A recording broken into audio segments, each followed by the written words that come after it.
Good day, everybody. This is John Scarborough. Wanted to touch on this tree a little bit. This is one of the trees we planted earlier this spring. We planted this. It was as big as this one over here. This one is actually, we planted several trees. This one right here is one that died on us. It just died right after we planted it. Obviously, there was something wrong with it. From the store that we bought it from, which does happen sometimes. You can't see that, it just broke right off.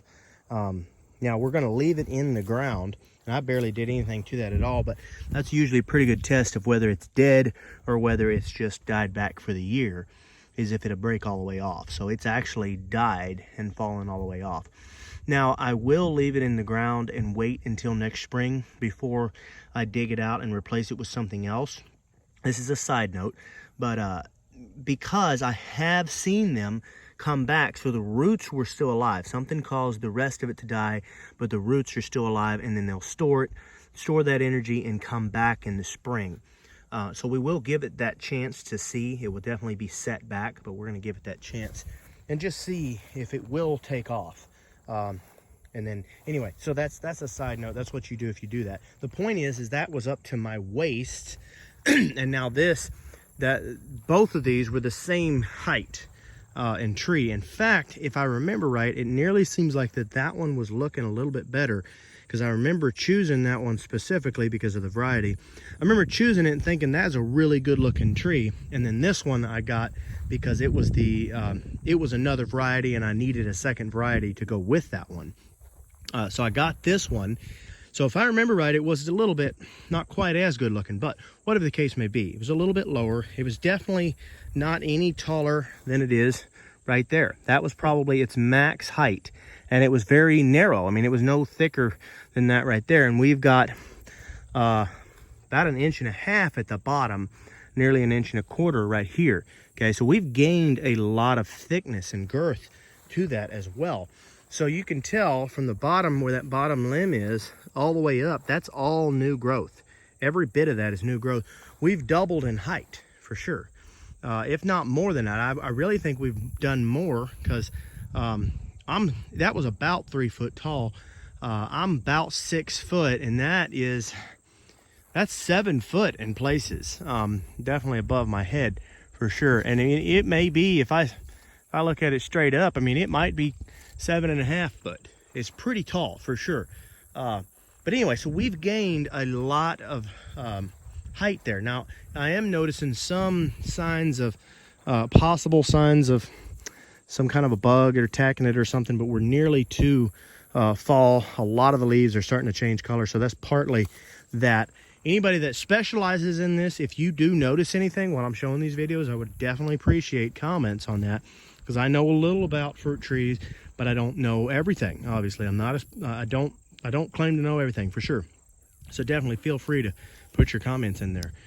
But anyway, so back to this is what I wanted to talk about, is the soil. So this has grown this much and this well this year. I know several people that has planted trees this year. They planted them the same exact time. Literally, we all were, they're family of mine. We were all curious about buying trees. Well, we just wanted to. We wanted to buy trees and have more stuff here. And it just happened to be that we all did it the same year. So it's kind of interesting, because I can look at my trees versus their trees, and there's a huge difference. There's a massive difference. Their trees have not put on much growth, not very much foliage at all. I don't know if they've fertilized or not. But what I wanted to say is that I'm in clay soil. I'm in pure red soil right here. And if y'all looked at my videos earlier, I mean, you can tell that is pure red. Well, there's a little brown now. There's definitely organic matter, and you can tell there's a couple earthworm castings, and that's from what I've done this year. But by and large, it's still hard red soil. Now, this, I've been keeping it mulched. I've actually uncovered this a couple weeks back, because we started having some kind of a something coming up in here and digging all that up, you know, probably a possum or something like that, digging around the mulch, and it was kind of affecting some of the stuff. So anyway, we pulled that back because we're coming into fall anyway. So we went ahead and pulled that back and cleaned it all up, just to get that away from there so that it wouldn't tear it up. We didn't have a lot of time to deal with it. But anyway, for the most part, all I've done to this tree, or to the trees that I have, is I've just mulched them. I've gotten good mulch, and it's through hay. I didn't use wood chips because I don't like to use wood chips. I'm not saying it's bad. A lot of people do it. I just don't like to use wood chips on trees because there could be a disease or a fungus that's carried through that wood chip. Also, the actual the grass will actually break down faster. So I find that grass is a better organic matter for turning clay into a good soil, because it breaks down faster. It's easier for the microbes to get to. It's easier for all that. And so you get a quicker return. It's one of the fastest ways to reintroduce carbon back into your soil is through grass, because it is a carbon, just like trees or wood or leaves or anything like that, but it breaks down quickly. So that's the benefit of that. So that's one of the things that I've done. So the main thing that I'm getting at here is the only real difference that I've got, and I may even have worse soil than, I know for a fact I've got worse soil, if you want to call it worse soil. I've got more clay than both of the people that planted, okay? There were 3 of us, me and 2 other of my family members, okay? And I know that I've got more clay than both of them right here, but yet I've gotten more growth. So why is that, guys? Why does that happen? Well, I've mentioned it several times. I've got several videos, so I don't mean to sound like a broken record on this. It's just, it is really important. A lot of people complain about clay soils, and they should. A lot of people have troubles with clay soils, okay? But clay soils is not always a bad thing, okay? Okay, so first off, I don't fertilize my trees the first year, even the first 2 years. I don't give them any fertilizer. And the reason is because I want them to fight hard for the root growth, okay? So for the root development. I water them as little as I can. I actually have not had to water these at all this year, okay? None.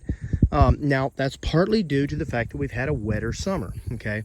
But I'm used to planting trees and we did this when we were younger. We planted quite a bit of trees. We had to water those things every single day.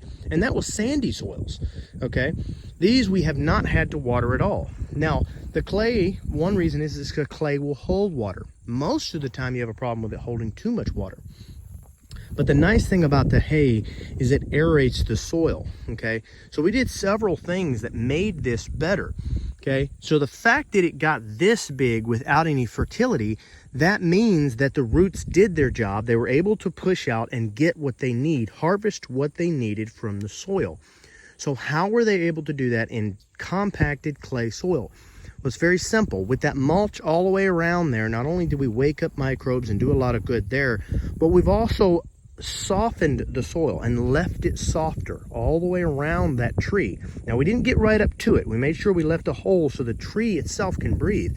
But as the roots were spreading out, we had mulch that went all the way around there, especially in the heat of the summer.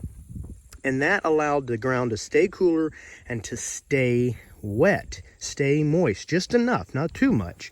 Okay, you don't want it saturated, okay, but it moist. And that wetter soil, that wetter clay is what allows those roots to break through and aerate the soil.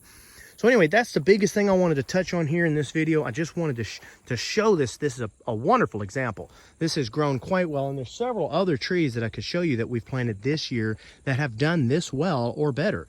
We actually planted a fig tree this year that has grown ridiculously well, and it's already put out fruit.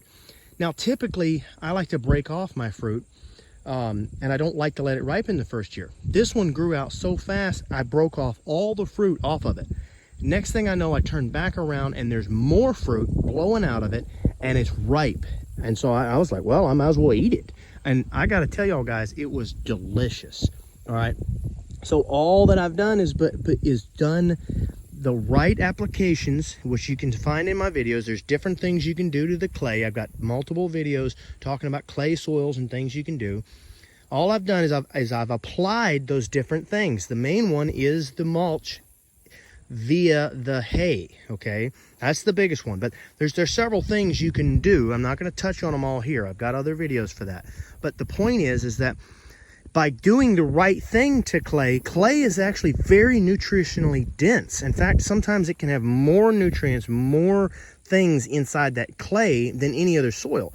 The problem with clay is it's hard to for the plant to uptake that. Okay, if you do these things that I'm talking about, you can make it to where the plants can uptake those nutrients, can actually make clay soils nearly a better soil.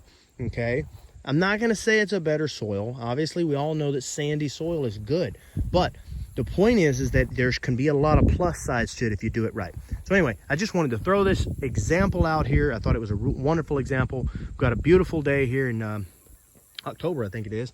We're getting close to the end of October. We're actually getting close. Got a few more weeks of frost. But anyway, we got a lot of good videos out there for y'all guys. Hope y'all do like this content. Don't forget to like and subscribe as always, and don't forget to put in some good comments, guys. So I like the feedback that we get, but only helpful content. I mean, only helpful comments is what I mean. Only good comments. I don't like to see negative stuff.